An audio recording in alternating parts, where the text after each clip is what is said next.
Welcome, all of you. A very, very happy new year. Today's topic is dealing with high variance metrics.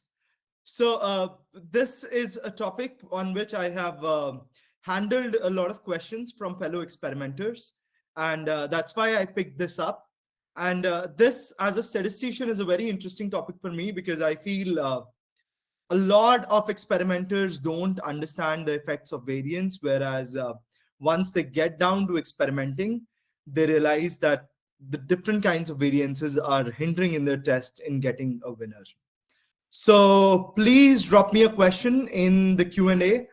I have quizzes planned for you as well. I have some very interesting tips and strategies coming along the way. So let's get started. If there is any issues in listening to me or any other issue, please just let me know in the Q&A box. I'm constantly checking it. So yes, a little bit about me as we start. So I'm Ishan Goel. In the past 4 years, I've been leading product and research at VW, and I've developed the new stats engine at VW. And in the process, I've learned a lot of nuances of statistics and how they have different implications for how you can experiment. So apart from that, I've been writing and speaking regularly on experimentation. I've been talking to a lot of internal company people and a lot of customers. I have been teaching statistics and experimentation to a bunch of people. So that's where I got the idea to start teaching all the concepts that I've learned. I've also been solving a lot of customer problems, and that's the source of my understanding on the most pressing problems in A/B testing. And finally, I have been reading and learning from the industry experts and from various books. So that's a little bit about me. I am always happy to connect with fellow experimenters, and I am very happy to share my knowledge and solve their problems. So moving on to the topic of the day, I'll just give a quick summary of the overall webinar, what we are going to do today. So firstly, I want to explain what high variance is and what does it look like, and what part of variance is accounted for in statistics and what part of variance is not accounted for in statistics. So that leads to the various problems with high variance that experimenters face, and often they do not understand as well that the problems that they are facing are because of the high variance in data. Finally, I have 4 ways to deal with high variance, and I will go over in detail and explain how do you tackle these variance related problems in experimentation. This is slightly a statistically inclined topic. I'll be trying my best to go slow over crucial concepts and explain with various analogies and examples. But if you have any questions, do let me know. I'll answer them either at the end or while I am taking the various slides. Moving ahead, this is the QR code for the Mentimeter presentation. I urge you all to just scan this QR code from your phone, or you can type this this participation code at mentimeter.com. I'll also place this link if needed in chat for anyone to access it easily. Just a second.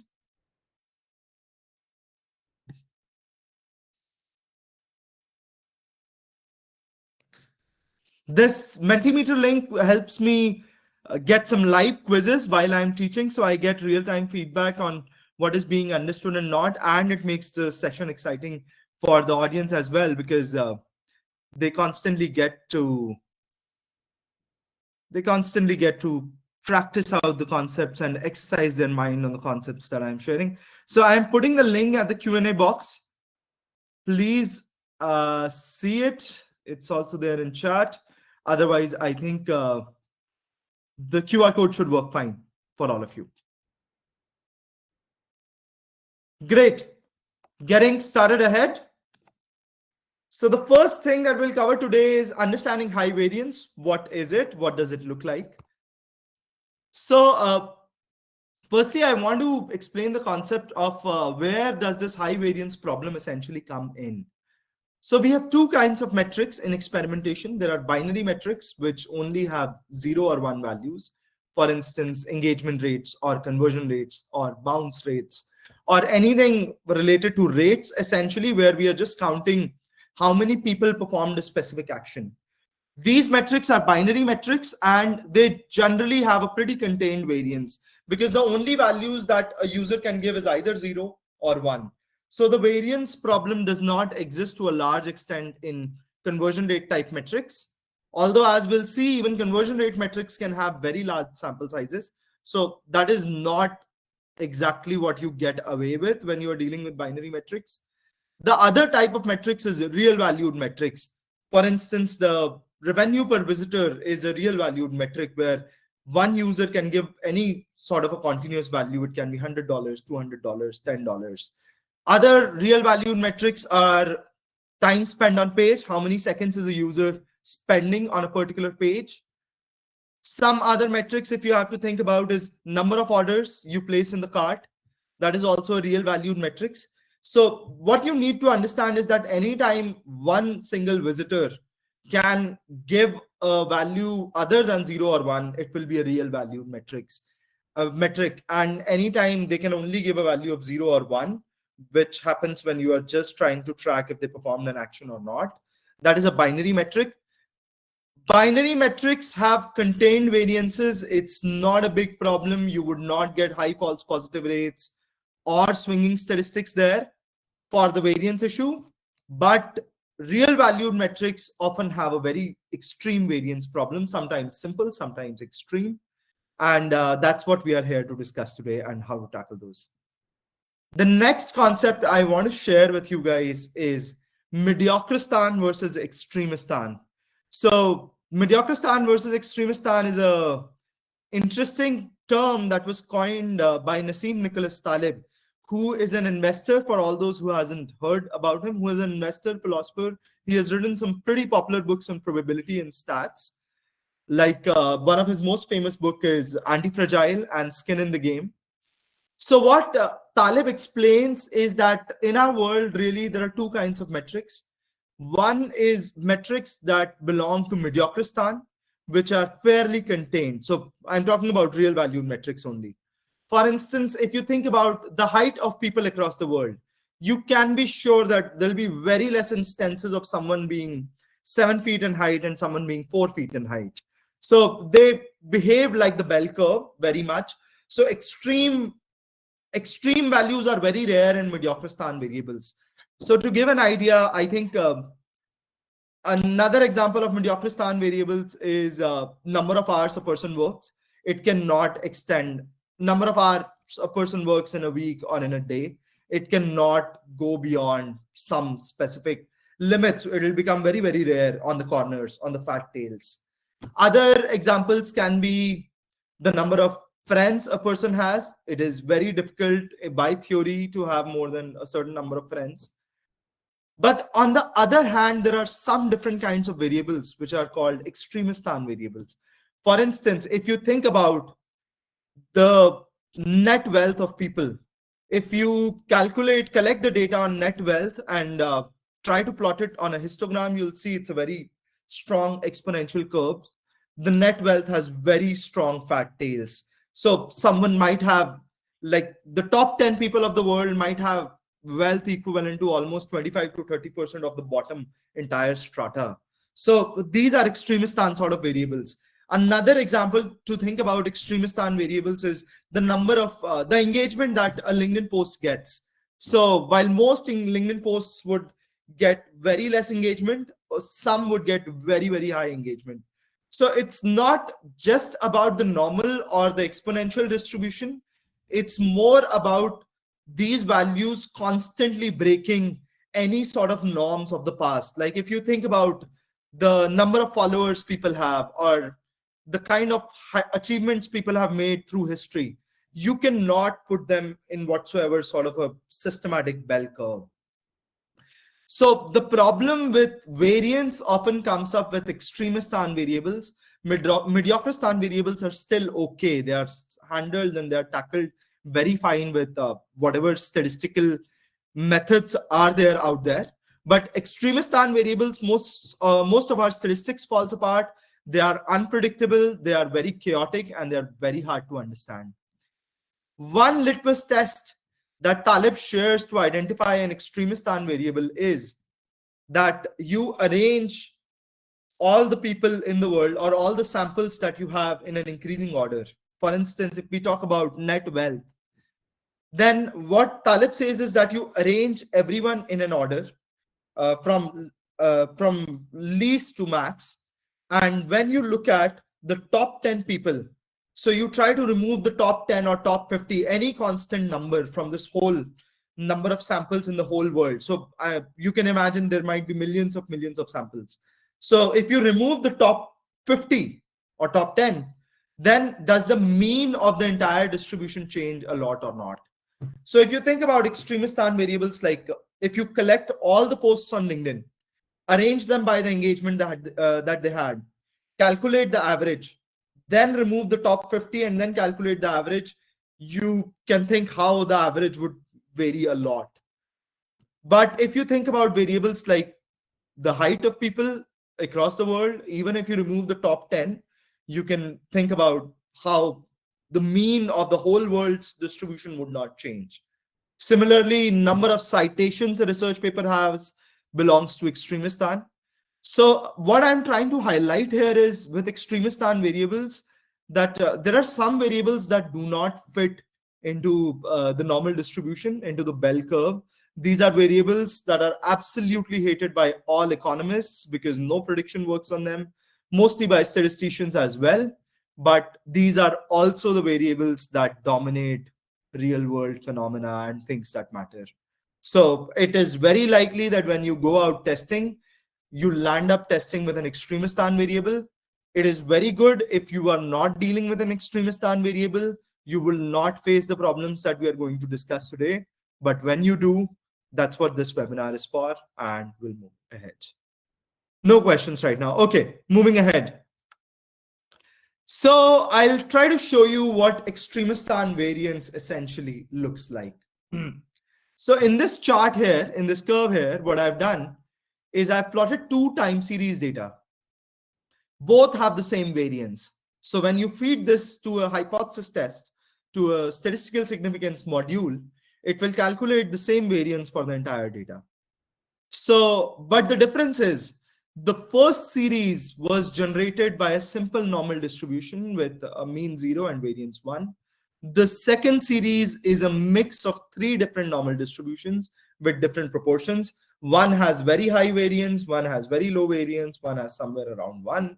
So the idea here is that the total variance is the same, but the data in the second metric is very chaotic and it has much more swings on both sides. It has much more outliers as well. When you run an AA test with a metric of the second kind, you'll get a false positive rate much higher than the defined false positive rate, or the error rate will be very high. You'll see a lot of winner decisions and retractions. You might also see swinging statistics. You might see that variant is winning sometimes, control is winning sometimes, because it is just not predictable. Sometimes a few extra outliers land up into the variant and you'll see it to be winning. Sometimes a few extra outliers land up in control and you'll see it to be winning. So with this, I would want you guys to sign into the Mentimeter presentation and we'll go over some interesting questions.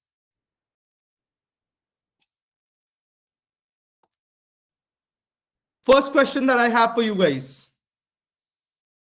Which of the following is a Mediocristan variable?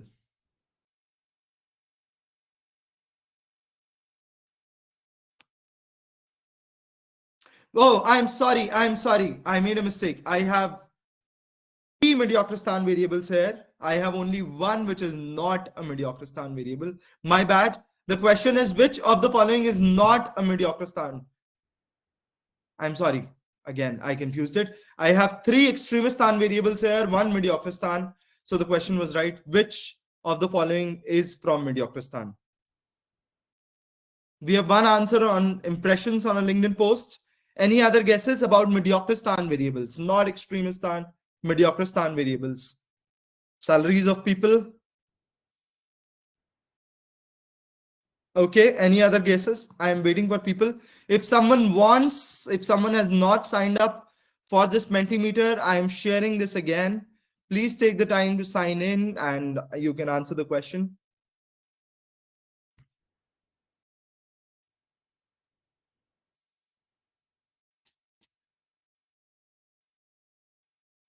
No other guesses? Should I move ahead? Okay. Okay.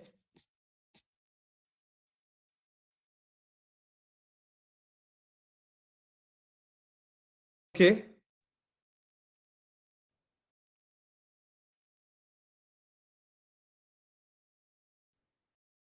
Maybe I'll share the responses here. Maybe the question is slightly difficult, or maybe I haven't explained the idea very well. But okay, so the idea is number of hours a person watches Netflix, I think, is a mediocristan variable because you cannot extract it to be too much. So, like, if you arrange all the people in the world, and even if you have top 50 watching, like, maybe in a day, 15 hours of Netflix, and most people watching less amount of Netflix, even if you remove this, it won't drastically change the mean because time is a limited quantity. It cannot be multiplied beyond a point. So the my intention with this was number of hours a person watches Netflix is a mediocre stan variable. Impressions on a LinkedIn post, they can fire up because the number of people there are on LinkedIn is huge. Salaries of people can be huge if you see the CEOs of the world are almost earning more than 100 times the average employee. The amount people donate to charity, again, very rich people might lead to very rich. Most of the revenue sort of variables are often extremist stand variables and not mediocre stand variables. So, okay, I'm moving ahead to the next question. Okay, the next question I'll have to discuss the next slide before that. Okay, so we'll move to the next question slightly in a while. Let me first explain you the effects of variance. Okay, so firstly, what I want to highlight is that how do real valued metrics look in real A/B tests, and where does this high variance problem essentially comes from? Yes, you can see my screen. So what I want to highlight in this picture is that if you plot the histogram of real valued metrics, generally, generally what you do is when you set up an A/B test, you have an action. When the user completes that action, you have a real valued metric that you collect as a property of that action. So when you collect revenue, you usually have a buy CTA, and the people who can complete the buy CTA, they generally give a revenue value. Those who do not complete the buy CTA give a $0 value. So the same goes for time to buy or time to convert. People who do not convert give 0 seconds. People who do convert give some real value. So most of real valued metrics look like this. Some might not have the zero lump at all. For instance, time spent on page can be a continuous metric and might not be these two distributions mixed together. Why I want to highlight this is that these non-converts and these converts can often be separated far apart out. And this is the reason that it gives you a lot of variance in revenue per visitor, or whenever you track anything per visitor, where a large proportion of visitors is zero and then some proportions have a real value, then the distribution has inflated variance, something like this. And this is a good picture to have in mind, because as we move ahead and we see the various problems and solutions, we should have an idea of how do real valued metrics look like. Any questions around this yet? No? Okay. I'll move ahead to the problems with high variance. So now we have talked about what does high variance look like, where does it come from, how you can essentially wonder if a metric has high variance or not. Now I'll discuss the three problems that I found out with high variance metrics, and people constantly are confounded and boggled by these problems. So firstly is the high false positive rate. So When I showed you the chaotic variance, it is also true that these metrics with very high variance, they tend to fluctuate a lot, and they often do not follow the defined error limits and error guarantees. So they give high false positives. They give false positives more often than you would want from an A/B test, or you have defined from an A/B test. So that is one of the major problems. The second problem is uncertain sample size requirements. So because these metrics have a lot of outliers, and it might be that in the first 100 visitors, when you calculate the samples using the variance of data, the sample size requirement was lower. But whereas after a few outliers land in the data set, your variance shoots up. So you are just not sure that when to end the test and when a sample size is enough. So that is an outcome of high variance metrics. Finally, as I discussed, swinging statistics. So if you see a week into the test, you have a 20% uplift.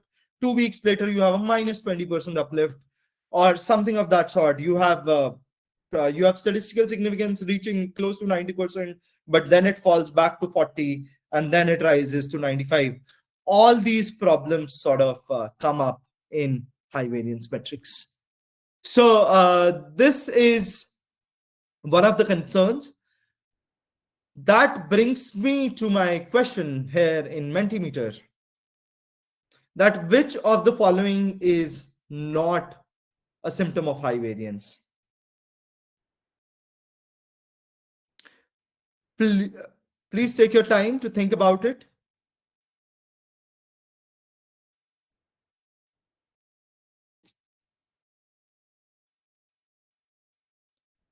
Again, for people who have arrived recently and not had the chance to scan the QR code, here it is. With this QR code, you can essentially be part of the quiz that I'm taking along with the webinar. And feel free to, okay, maybe you will cover this later.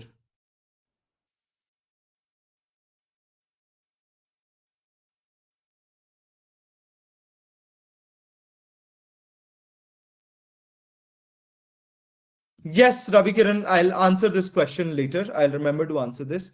It's slightly out of context, but it's quite a good question. And yes. Anyone else taking a jab at the question? Or maybe my questions are not being liked today. It's okay, I'll improve.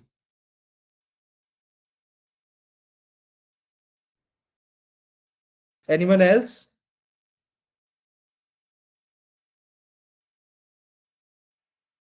Okay.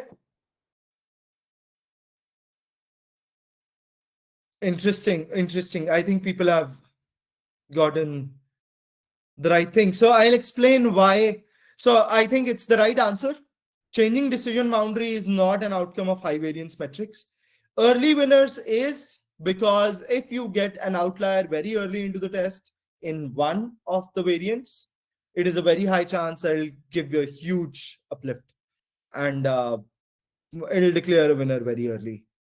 Now, multiple winners and retractions definitely is, as we discussed, an outcome of high variance metrics. Changing test durations are also an outcome of high variance metrics. So that is the case. Finally, moving ahead, is the next question related to this? This question is related to the slide. Okay, so next question, let's take this up. In a previous slide, I showed you, I'll share this here, that some metrics have this sort of a two lump sort of distribution with a very big lump at 0, and then some values normally or exponentially distributed at some real place, and that causes them to have inflated variance. The question is that which of the following metrics does not have the CRAOV problem? So what I mean to say by the CRAOV problem is which of the following metrics will not have the problem of having two lumps essentially, and these are all real valued metrics. So which of these metrics will have a continuous distribution and not sort of a lumped two distribution? Anyone wants to take a guess?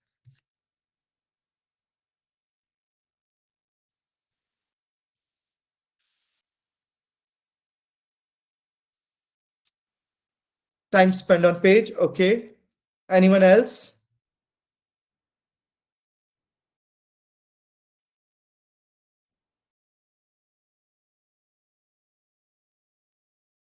Fund rates.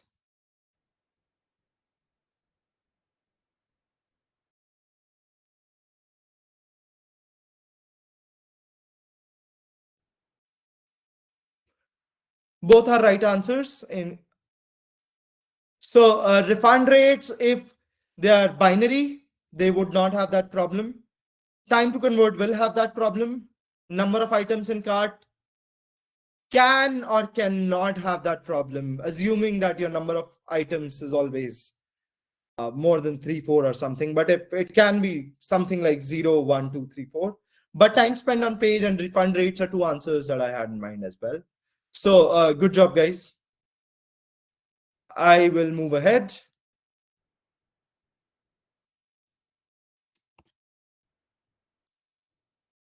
Now, before we move to the strategies, I want to cover a very important concept, that why does variance impact sample sizes? So we have seen these two are irrespective of sample size, high false positive rate and swinging statistics.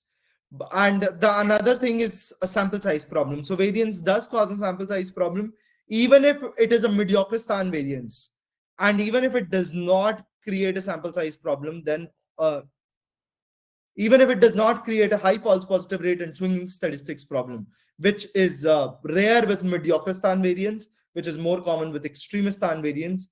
But sample size issues are ubiquitous. Whenever you have a high variance, it will impact sample sizes. So I want to explain why. So sample size essentially depends on a very important parameter, and that's MD by standard deviation. Standard deviation and variance for all practical purposes are exchangeable. And variance is just the square of standard deviation, which has some nice statistical properties.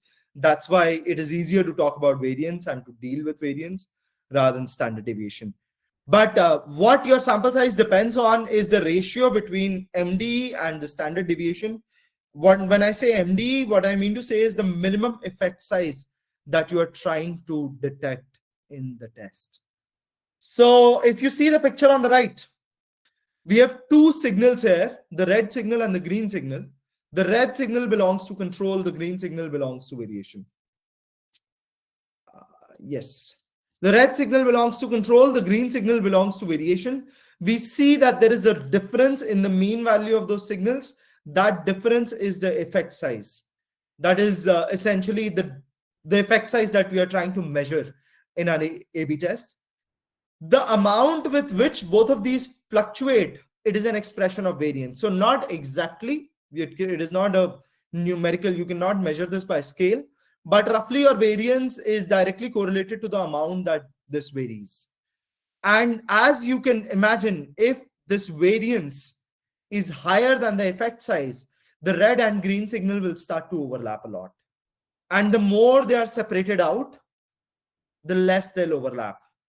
And to resolve the variance, what we need is more and more samples. So as the samples increase, you are able to become more and more certain about the average value. And that is why sample sizes are directly impacted by the variance of data. And this is something that we'll be using as we go ahead. And I'll be discussing most about how we are tackling variances by describing how they impact sample sizes. Any questions up till now here? Okay, so I think before we move to strategies, I'll take up Ravi Kiran's question. Ravi Kiran is asking me that can you share the formula for calculating variance of binary? You are right. Variance of binary is P into 1 minus P. Divided by N comes in when there is standard error in place. So that is the difference between standard deviation and standard error. Standard error is the uncertainty in the mean, which sort of reduces as you go and collecting more and more sample sizes. Standard deviation is the variance in the data, not in the mean. So that is P into 1 minus P. It is perfectly right. And yes, 10% and 90% have the same standard deviation. So if you Think about all conversion rate variables. The standard deviation follows this. It maxes out at 50% conversion rate and it's symmetric on both sides. So that is how conversion rates are designed. We can discuss this later if you have any follow-up doubts, and I'll explain. Great. No more questions up till now. Thank you. Okay. Now we are moving on to 4 ways to deal with high variance. And this is the experimenter's toolbox. So the first thing that I want to discuss here is outliers. And outliers have a very strong impact on variance and then directly a very strong impact on sample sizes, as we discussed. So in these simulations, so I ran some simulations to show you the impact of variance of outliers on the sample size. On the x-axis, we have plotted the minimum detectable effect, which is minimum detectable effect is a predetermined value. It is the minimum effect that you are trying to look in a test. And once you define that, it tells you the sample sizes you'll be needing. So on the x-axis, we have MDE. On the y-axis, we have sample sizes. What I've done here is I took a simple variable, a real valued variable with a mean 1 and variance 1. And then I added some outliers. So if you see this blue line here, this is the sample size that was required without the outliers. So there were no outliers. And then in the orange line here, I added 1% of 10 outliers. So for every, so if there were 1,000 data points, there 1,000 data points centered around 1. I added 10 of values of 10. So 1% outliers with value 10. And you see how much it has actually impacted sample sizes. I added 20, 1% outliers, which was 20, and it has a huge, huge impact on sample sizes. So outliers, as a rule of thumb, they drastically increase the variance of data, and they hence increase the sample size. So someone who is running a test with a 5% MD, and probably they estimated that they would be needing a 5,000 visitor count, say, and suddenly they have had 1% of outliers in their test, then they might be actually needing 20,000 of samples to reach the desired power to detect that effect. So outliers wreak absolute havoc. Outliers are quite a problem. And depending, so as the proportion of these outliers increase and as the size of these outliers increase, you'll be facing a huge power problem in your test.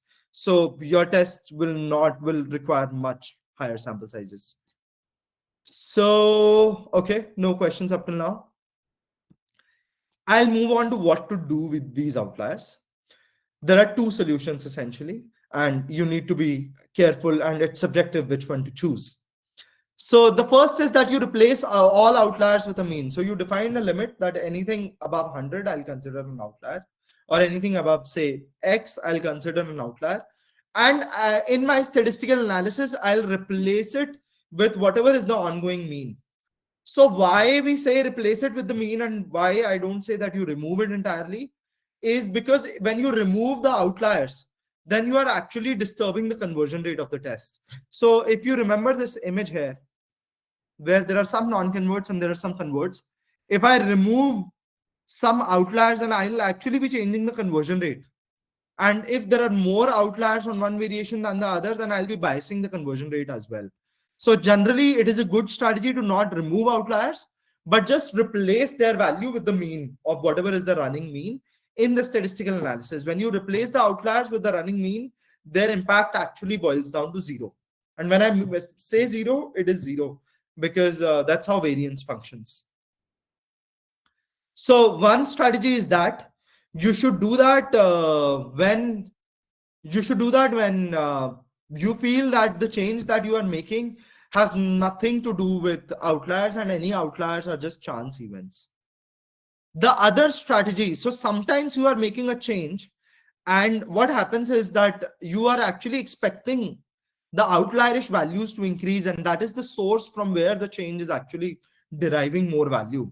This will become clear as I go into the questions. I have some questions on it, but there can be cases, for instance, it might be that you are trying to actually reduce your outlierish refund rates, that someone asks for a very big amount back from you. You are trying to change something in your sales pitch or something in the product so that those big refunds are reduced. In that case, you should replace the outlier with the maximum. So rather than having, so say my overall average is 20 or 30, and I am getting outliers of the sort of 500, 600, 1,000. I don't know. It can be much larger also. So what I can do is that I define a maximum value, which is 100. And I say that all outliers will be replaced by 100.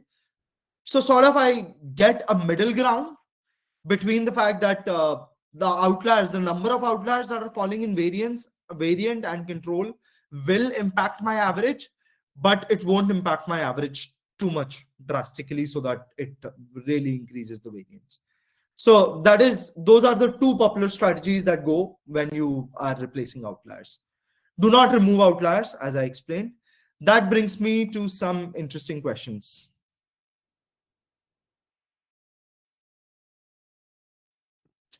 Which of the following metrics can have outliers or are likely to have outliers or are the most likely to have outliers?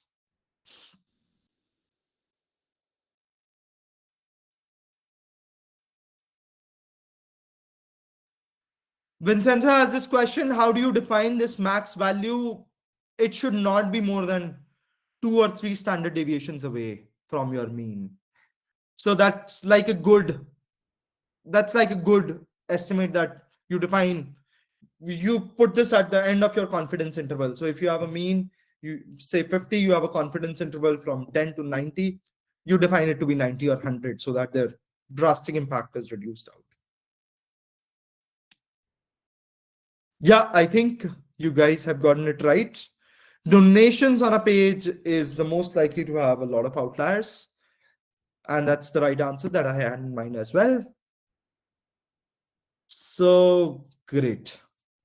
We'll have another question about outliers. Okay.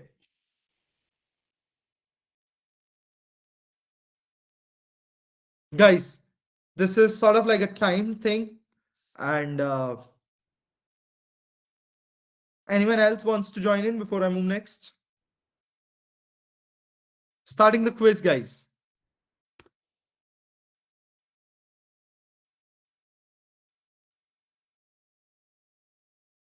Oh, I'm sorry. Okay. Yeah. You added a moving picture. So like a very emotional picture to a donations page. What is the best way to handle the outlier?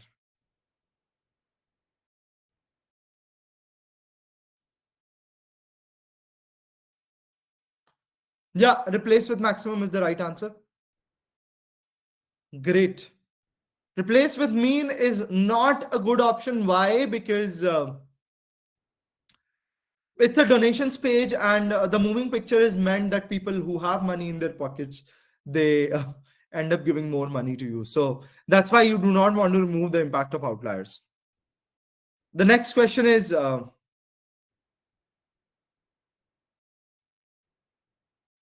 okay.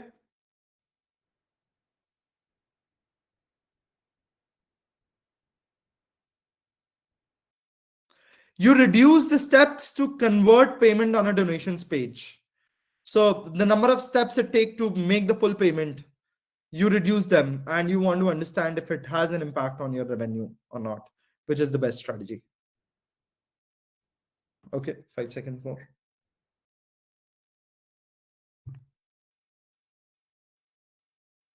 Yeah, great. So replace with the mean is good strategy because you reduce the number of steps. So you reduce the effort in making the payment. Most likely it is different from the amount that you will be entering. In fact, a very good strategy on this, if it's not necessary to test on revenue, will be to actually test on the conversion rate of the payment and not on revenue itself. So, but yeah, right answer, guys. Let's see if the next question is on this. No, wait a second, wait a second, wait a second. What is the next question about? Was it on outliers? Just a second.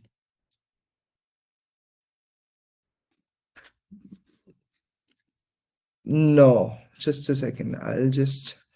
Sorry, guys. I don't remember if the next question is on this, and I don't want to waste this. Let's see. Just a second. Yeah, the next question is also on this.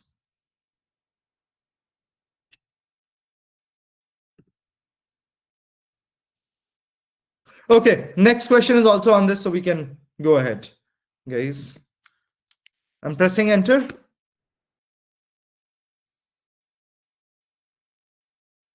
You started using a new library for a core process on your website. You want to test time to page load. Which strategy is best? Do you replace with mean or do you replace with maximum? This one is slightly tricky. So you've replaced the library for the website, and time to page load is the target metric.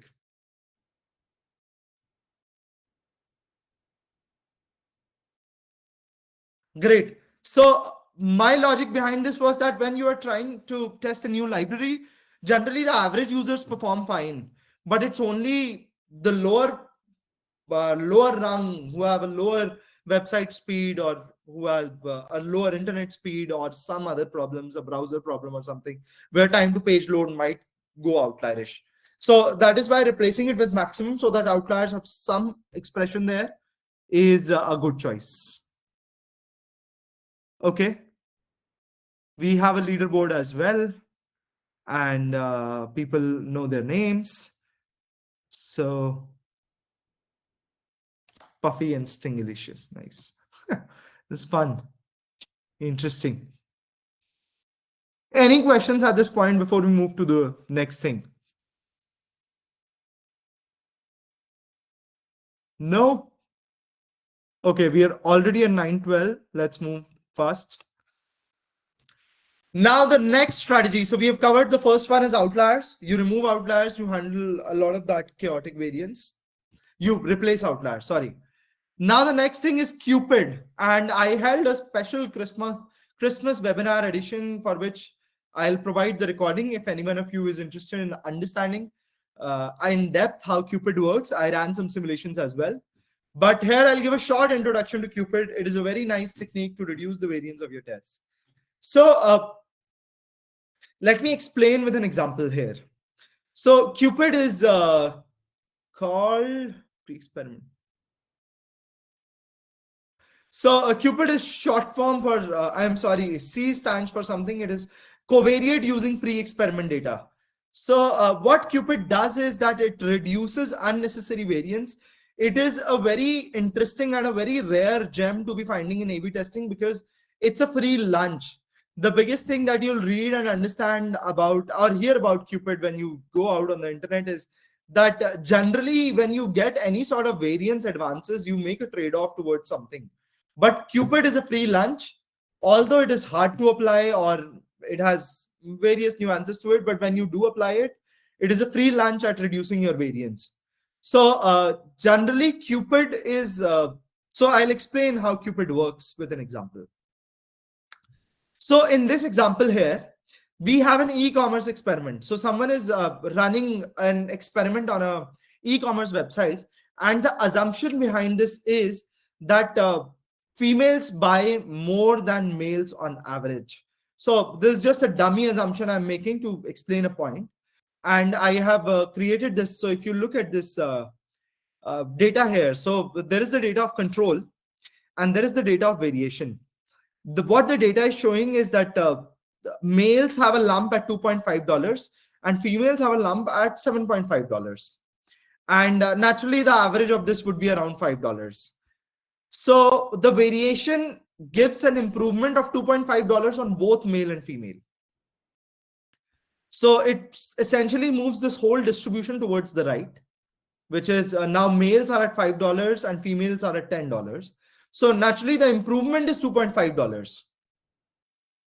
When you go and calculate the improvement here of $2.5, then essentially how statistics works is that statistics does not know which one is male and which one is female. So even though male to male improvement is $2.5 and female to female is $2.5, statistics needs to consider that it might be that the best case of variation is $10 and the worst case is $2.5, and the worst case of variation is $5 and the best case is $7.5. So essentially what happens is that when you subtract these two distributions, they give a very wide variance, because you have to do cross comparisons also. Males have to be compared to females, and females have to be compared to males, because we don't know which one is which. That is the essential understanding. Now what Cupid does is that Cupid understands that, okay, in the target metric, which is revenue, a part of this spread, a part of this variance was not due to the change that we have made, but was due to the variable called gender. So because gender is giving almost a $5 variance to the revenue values, what Cupid does is that it moves both halfway, and it has a very clean formula to do it. Essentially, Cupid is nothing but the reverse of regression, so it's very straightforward to do this. So it calculates, and basically after Cupid, it brings male to $5 and brings female to $5, and here it is bringing males to 7.5 and female to 7.5. So it sort of overlaps the male and female distribution, and what you get is that you have a variance reduction after Cupid. It is almost magical. It is almost a free lunch. It belongs to a wider class of experimentation science, which is called like causal inference. I'm not going into the details of how it works, but how Cupid generally is applied is by simply having a pre-experiment value. So suppose your target metric is revenue. You need one covariate. Like in this case, we have used a covariate of gender. Sorry, where did I go? In this case, we have used a covariate of gender. You can use other covariates. Like the point is that they should be explaining the target variable. One of the very good covariates that you can use is the pre-experiment value of the same metric for every user.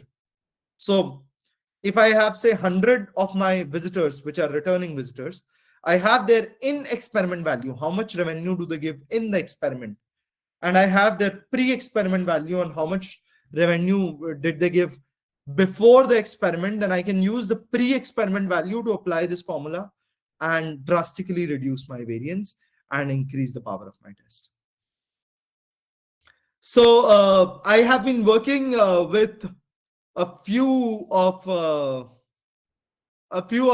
my audiences only, actually just one, and I've been trying to apply Cupid on their data. So if any one of you is interested in applying Cupid, has a lot of data with themselves, they can contact me and we can figure out a way. So here is how to use Cupid. So firstly, the thing is, for returning visitors, the pre-experiment value for the same target metric is the best choice. It will give you the maximum variance reduction. For new visitors, you can use covariates like age and gender, like I just showed you. Cupid will not. So one thing that you can be free is that Cupid will not have an impact if the covariate does not explain the target metric well. So you put in a covariate, if it is not correlated to the target metric, the impact of Cupid goes down to 0 and it does not mess up anything. So how that works is that here is this theta value, which is essentially the regression coefficient between the target variable and the covariate, and this goes down to 0 if there is no correlation, and then there is no impact. So Cupid does not work then. One very important thing to take care of is you do not use covariates whose value was decided after the variant was shown to the user. So this is a very problematic region. I'm not going into why. This has something to do with causal inference again. But whenever you are choosing a covariate for Cupid, always ask yourself this question, that the value of this covariate, was it known before control or variation was shown to the user? For instance, device types, for instance, countries, for instance, regions, all these things are known before it is decided whether to show variant or control. But things like time spent on page, things like how much scroll depth the user made, All these things are decided after the variant or control is shown. So you should not use those covariates. They actually mess up your final uplift of the test. These three would not mess up the uplift. Finally, moving very quickly, Cupid cannot be used to reduce sample size in advance, since covariate variance is not known in advance. But once you apply Cupid to your test, you will definitely have a sample size reduction, so a power increase in your test data. So your statistical significance values might increase, and results that were not stat sig earlier will become stat sig. If you plan to, the last thing is, if you plan to use Cupid regularly through the test, so if you are like constantly calculating the Cupid adjusted significance value, then apply sequential adjustment to Cupid as well. For those who do not know sequential adjustment, it is a correction that we apply when we are continuously monitoring the statistics of the test. More on that later. I'll take it offline. So yeah. No questions? And it just works if metric and covariate has linear correlation. Yes. Yes. Yes. I actually have to run those tests on what happens if the correlation is not linear. But yeah, you are mostly right. It will work on linear covariance only. So yeah. Moving next. So the third strategy to deal with low variance proxies, and I'll be moving slightly fast now because we are low on time, is that you switch to a conversion rate proxy, to sort of a binary proxy for your test. Because if you do not have a lot of sample sizes, or you realize that your real valued metric is actually an extremistan real valued metric, then what you can do is that you can simply switch to conversion rates, where you replace all real valued values with 1. This definitely has an information loss associated with it.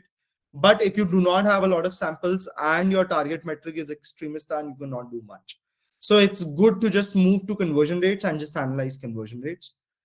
You can apply meaningful thresholds to your continuous value and sort of give it 2 or 3 levels. So that makes it have, so sort of if I have donations, and if I define 3 or 4 donation levels, low, medium, high, and very high, and give them a score of 1, 2, 3, 4, that is also one strategy that you can follow to reduce the variance. Finally, you can choose an alternate binary metric that represents the same phenomena. So this will become more clear as we dive into our quiz. So you can choose alternate binary metrics. I will be sharing this tab. This is a question I've asked in a sample size webinar. So for anyone who is repeating, sorry, but yeah. What is a good low variance proxy for revenue per visitor?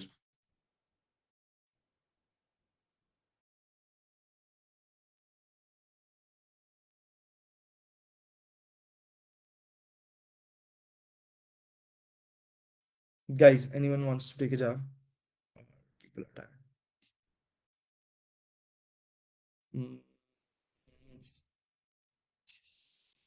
Oh, we have all 3. Okay. So order completion rate is a good proxy for revenue per visitor. I'll explain why the other 3 are not. Average order value is not, because firstly, it's real valued again. It is not binary.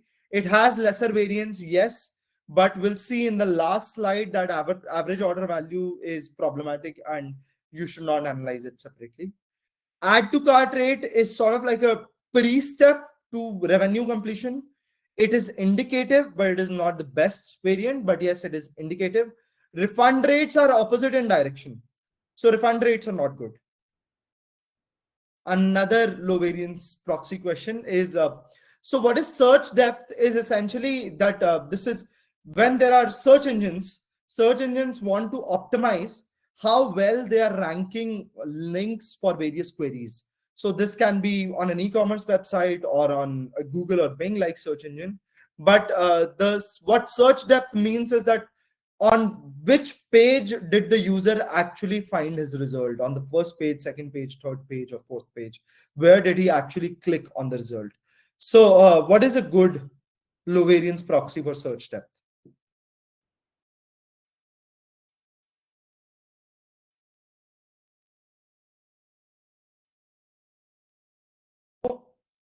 Anyone wants to take a guess? I'll explain actually.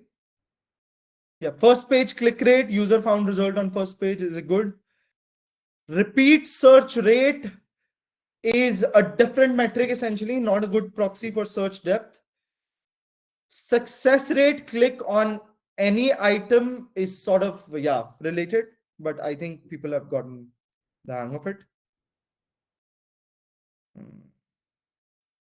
Let's move to, okay, now I'll be quickly moving to the last part of this. Sorry if I take 1 or 2 minutes extra, but this is slightly important. And this is also actually, this is also a real experimentation mindset and what happens when you actually run experiments. So when I created this webinar, my hunch was that when you segregate out CR and average order value, then conversion rates will have a much less sample size requirements than revenue per visitors do have. But when I experimented with my hypothesis, what I realized was, if you see here, so what I did here was that I tried to plot sample sizes across minimum detectable effect for revenue per visitor, for average order value, and for conversion rates. I used the same data that I had shown you, $0 and a $20 average. So the thing is, you do not, although conversion rates will not have the chaotic variance problem because it's 0 and 1, it won't give you false winners a lot. It will have adhered limits. It will not give you swinging statistics. But the thing is, what I realized was that conversion rates, because they are very low on value, when they detect a 5% effect or a 10% effect, then the effect is also very low on size relative to the standard deviation of conversion rates, similar to RPV. Revenue per visitor has a large variance, but it also has a large value of itself. So the ratio between the baseline average of revenue per visitor and the standard deviation comes out to be similar to conversion rate. So you cannot have a drastic improvement, although in some cases you might get away with some less visitors with conversion rate. And in this case, when I used revenue per visitor, it did not have chaotic variance. It had pretty contained variance also to show an apples to apples comparison. So I would encourage you guys to process conversion rates separately from average order values. So, okay, one important thing that I want to highlight here to not cause confusion is that revenue per visitor is usually a multiplicand of conversion rate and average order value. So you can look at revenue per visitor also. You can look at conversion rate separately. It might save you some visitors. Now, the thing with average order value is, which is very important, average order value might save you a lot of visitors, might have much less variance as we see here in the results, but it is not statistically sound to run your test on average order value separately. In fact, and I have gotten this question a lot of times in VWO, that why don't you show us revenue per visitor, conversion rates, and average order value separately? The idea is you should not look at average order value because you cannot randomize on average order value. You can randomize on conversion rates. So if you think about conversion rates have the entire visitor base, revenue per visitors have the entire visitor base as well. But average order values have a filtered visitor base. Whoever only converts reaches average order value. And that breaks the randomization assumption of, we are short on time, so I'm not going through the question, but I'm explaining you the idea essentially. I had a puzzle in mind. I'm skipping that for now. The idea is average order value is not randomly controlled, so you should not analyze it separately. Slightly going into causal inference techniques. So if you think about it, the change impacts conversion rate, the propensity to convert, and average order value. Both combined together give the impact on revenue per visitor. Now imagine if you have a rich buyer. That rich buyer will have a likelihood to convert more and will have a likelihood to give a higher average order value as well. Now, what will happen is that if you only look at average order value for people who have converted, then what happens is that you'll have a higher propensity of rich buyers in average order value, more than that would be there in non-converted visitors. So in control. So basically, what will this do is that the impact on average order value would be biased essentially. And I'm not going into details because it's slightly complicated to explain and we are already off time. But in causal inference lingo, what we say is that it opens this backdoor path. The moment you are selecting only converted users, it opens this backdoor path. That is why I do not encourage uh, seeing average order value separately. And that is the end. I am all in for questions for anyone who wants to stay. Using AOV is equal to revenue per user. Joshua, I'll take this up separately. I'm not clear what you meant here. Great. So we are at the end of our presentation. Sorry for the 1 minute over delay. If anyone has questions, I'm here for another 5 minutes.